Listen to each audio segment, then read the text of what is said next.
So if you're looking to build elite stamina to last 90 minutes and more, you need to look at a few key things that you have to work on.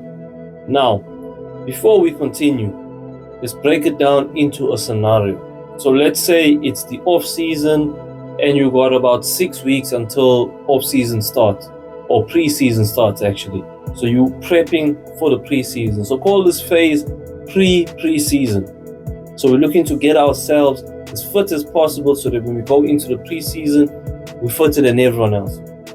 Okay, so this is where you start.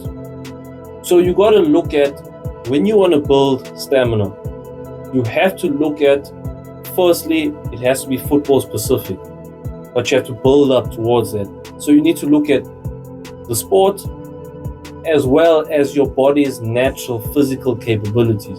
Now what that means is you need to build according to the energy systems of the body. Now, if you're looking at the aerobic system, the glycolytic system, as well as your heart rates. So there's specific heart rates that you hit in game, and you need to be able to train yourself to hit those things in training first. And then you know that when it comes to a match day or a training session, I'm top notch, I'm fit, I'm at that level to compete. So the key thing is, if we're looking at the foundational phase, now this is a phase that frankly everybody should be fit in. Like I'm talking about general population. We should be able to be fit in this aspect here, which is your aerobic capacity. Now this just means that you're looking at things like walking, like a brisk walk, for example. Then slower jogs. So it's more intensive stuff to build endurance. So basically being able to last long. Like back in the day, like of course now that there's more sport or more science in football, people have looked at long jogs like, they're just useless. Whereas it used to be a staple of pre-season to have those long busting runs. Personally, I'm a fan of them if you are doing them on your own to build general fitness. This is not football specific fitness, but it is general. So think of it like that is your foundation. If you are weak in this phase, and I've experienced this as a player, I was injured for a while and I came back and I'm doing all my sprints and I'm busting them out on high level. I sprint, I get my air in quick, I sprint again, get my air in quick. Then when I played in a match, I got tired within like 10 minutes because my aerobic conditioning or my aerobic capacity had went down. And I thought, basically with the info I had then, longer jogs don't work for football. Whereas if I just took the time out to build that aerobic capacity using longer jogs, I would have been far fitter. Now this is important, this phase, because like I said, it builds the foundation.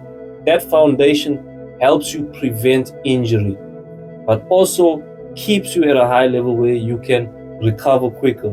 So this basically builds your energy storage. Look at it that way. It builds your capacity. So you need to look at it. It's an important phase, and it's so easy to build. Like it's simple stuff, really. Like I said before, longer jogs, a bit more of a brisker walk, not like a general walk, but a bit more of a speedy walk. And if you want to look at it in a football specific way, VID will come up now as I'm talking. So if you're looking at this drill basically builds your aerobic capacity. Now all you're going to do is you're going to set out 4 cones, or you can set out 2 cones and you just jog to that cone and jog back. So you can do 2 variations. So what's going to happen is you're just going to jog either to the far cone. I would say, let's just say, make it those 2 cones. So you jog into that far cone, then you're coming back. Jogging to the far cone, coming back. Jogging to the far cone, coming back. And then after a while, you'll go with the ball. So it's going to be a slow dribble. So you're working on your dribbling And there's a drill that I have called no look dribbles, which effectively works on your dribbling and your eyes are up and you're scanning for, a teammate running, you're looking for space. So you can use that and improve your dribbling and your overall feel of the ball without necessarily staring at the ball with your head down. So you're going to be eyes down, up, eyes down, up. So you're working your aerobic conditioning or capacity in a football specific way. Looking at the next phase, this is anaerobic conditioning. Now what this means is purely it's more interval running. So it's like I'm going to run, I'm going to stop, then I'll walk, then I'll jog, then I'll sprint, then I'll run, then kind of like in that sort of way. So you're not going to just be jogging and keeping a steady pace. It's like the pace goes up, then it'll go down, then it'll go up slowly, then down, then up. So it's mirroring the game. In football, you never just at a steady pace. That's why I said that steady pace work is just to build capacity. It's not necessarily football specific, but it plays a hand in all of the other phases as well. So now you're moving on to the more football specific work with this high intensity interval training. So it's just going to be interval running in terms of I sprint, I walk, I sprint, I walk, I sprint, I jog, I sprint, I walk, kind of like that. And this helps you basically put your fitness more game specific. Now, personally, I'm a fan of doing everything with the ball because we are footballers. We want to train with the ball and we want to get our skills in as well. So it'll help us build skill and fitness. So what you're going to do is, like I said, I gave you the off the ball example. The on the ball example is just you are going to get a ball at your feet, of course. Then you're going to jog to a cone, or you're going to dribble to a cone, dribble back, dribble to a cone, dribble back, dribble to a cone, dribble back, dribble to a cone, dribble back. Now pick a pace out so you can be like 60% pace, for example. Then you're going to rest. So now you can do your bit of walking, maybe move the ball slowly. Let's say you have 1 minute rest or 30 seconds rest. Next, you're going to go into a slower jog, do the same thing. Then the last one, after you have your break after the slow jog, you're going to do it at walking pace. Just dribble the ball. Slow pace. Come back. Dribble to a cone, come back, and so on and so forth. So you're covering all of your different sort of movements in game. Because there's times where you're going to dribble slow, like especially in this modern game now where you literally stand on the ball and you draw people into the press. So you're going to dribble slowly. That basically represents that game moment. Then there's going to be times where you're dribbling at your fastest pace. Let's say you taking on someone in a 1v1, you beat him, you're going as fast as possible, attacking the space. Or maybe you're just in the midfield and you need the ball close to you because you want to either hold off someone or just quickly dart away, play a pass. This covers all of those game moments. And you are building your anaerobic conditioning as well. So the next one you're going to be looking at is basically you're going to have your sprint with maximum rest. Now this would be your speed work. So it's just you building your speed where I'm going to have the best quality sprint possible. So I'll sprint and I'll take like a 2 minute, 3 minute rest. Sprint, 2 minute, 3 minute rest. Sprint, 2 minute, 3 minute rest. And I continue like that. So I'm basically looking to build myself as fast as possible. So this is where I want to work on speed. I want to work on my speed technique. I want to work on the different types of, you can say, speed movements. Because if you're looking at speed movements, there's times where when you're playing football, sometimes you have to hit a quick stop. Like you have to just decelerate quickly, then you accelerate again. So you're looking at sprints where you take a 20-meter sprint and then you need to come to a stop. Then you're looking at where you have a 10-meter sprint, you sprint to a cone and you sprint back. Then you just have your flat out, you can say 30-meter sprint where you just trying to sprint as fast as possible. So you're working on all different movements that you have in a game related to a sprint. Now, if you're coaching, this is part of your periodization. We call it a football sprint with maximum rest. So this is you basically, of course, you're not just going to make your players flat out sprint. It's going to be football specific where, for example, you have two players next to you and you're playing the ball in, and then they have to race against each other, and then whoever gets the ball first becomes the attacker, whoever doesn't get the ball becomes the defender. Now the attacker has to finish against the keeper. So it's almost like a transition moment, and you're now in a 1v1 with the keeper. So the defender can still recover, look to win the ball, and then basically it's almost like making that recovery run to get to the attack and try to win the ball from him. So if you're coaching it in a team capacity, it's different, because if you're looking at that moment, there's two players sprinting, and they're sprinting at their maximum because there's a competition factor. But now when you're training on your own, you just have to sprint flat out. Now, like I said, if you want to make it football specific, like the previous two, what you can do is add in a ball. So I call this is like high intensity actions. So it's basically you dribbling at your fastest pace possible. So you flat out, you dribbling as fast as you can, mimicking a sprint but with the ball at your feet. So that's your way as an individual building your football specific world. So that you can classify as your football sprint. And basically then you're covering the football specific work as well as the off the ball work.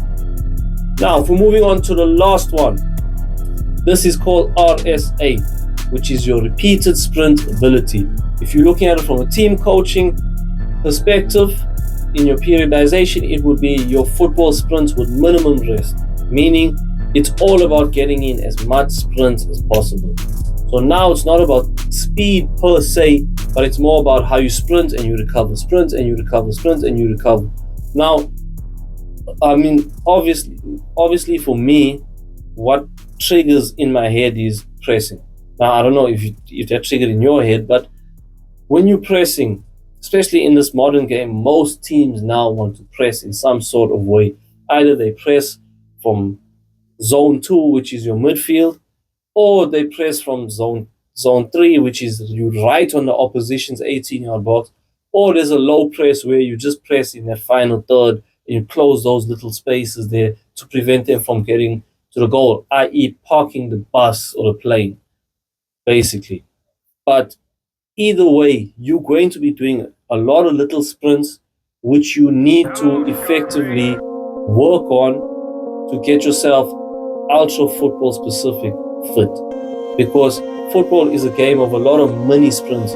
It's very rare, I'd say honestly, besides transition moments, there's not many times you're sprinting 30-50 meters on a football pitch, if I'm being honest.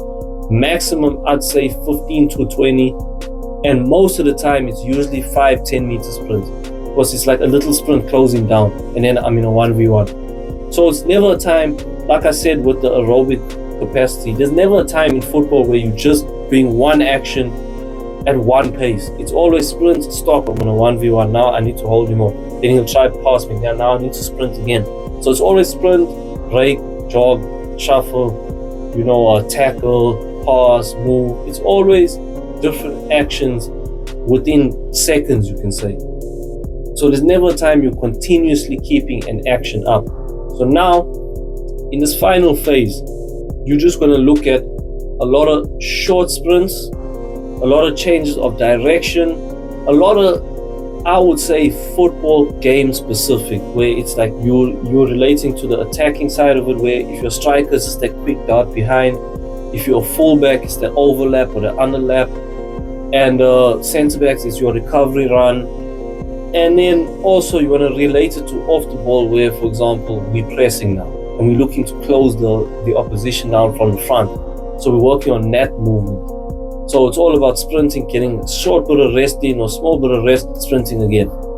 And this is basically your final phase. Now, once you hit this, I would say you don't want to do this and then immediately you're like, bang, now it's preseason. So you'd want to do this, for example, on, let's say, the Thursday, and let's say preseason starts on Monday. So you hit this on Thursday, the final session will be there. So then you have Friday, Saturday, Sunday to fully recuperate, and then you're back in first day of preseason. Because keep in mind, when you're in preseason, effectively what you did in your own pre-season, you'll do in pre-season with your team.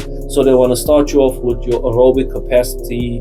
So they'll focus on something that works on more like your maximum aerobic speed. Like, if you don't know what I'm talking about, look at Liverpool's lactate test, for example. They just do laps around the field and then they basically prick their ears to see the lactate in their blood, if it's a high level or what. And then if it's too high, they rest. And then, like, James Milner was winning that thing every year or something like that. So he was super fit, which means that he had a proper solid engine on it. Whereas a lot of players sometimes maybe won't. And this is, a lot of the times it's genetic. Like James Milner being able to do that is more about his genetics than someone else. Like maybe a Van Dijk won't last as long.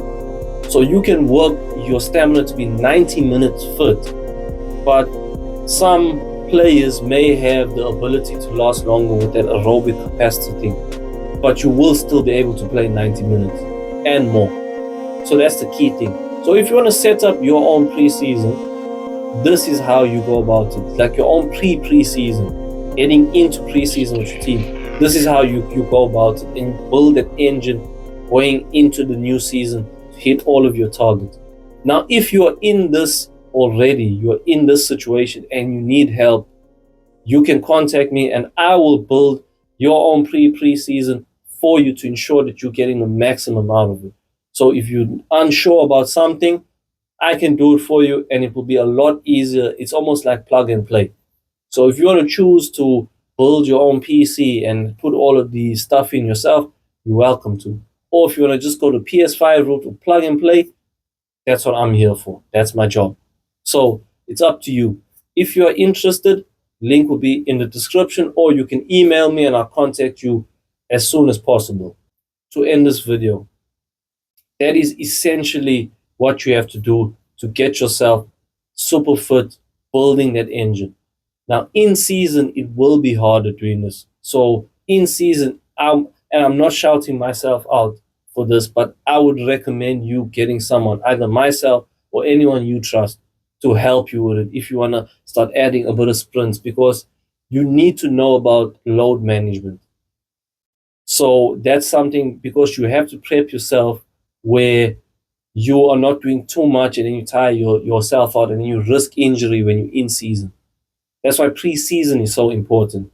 But if you want to have small doses of sprints, I would recommend hiring a coach to help you, because then they can manage the load, tell you exactly what you need to do. And like I said before, plug and play. It just makes it a whole lot easier for you. And you can focus on doing your best on the pitch and not worry about, oh, I have to set this here and I need to look at the times, I need to research. You keep your mind clear, focus on producing the best for your team when you step out onto that pitch.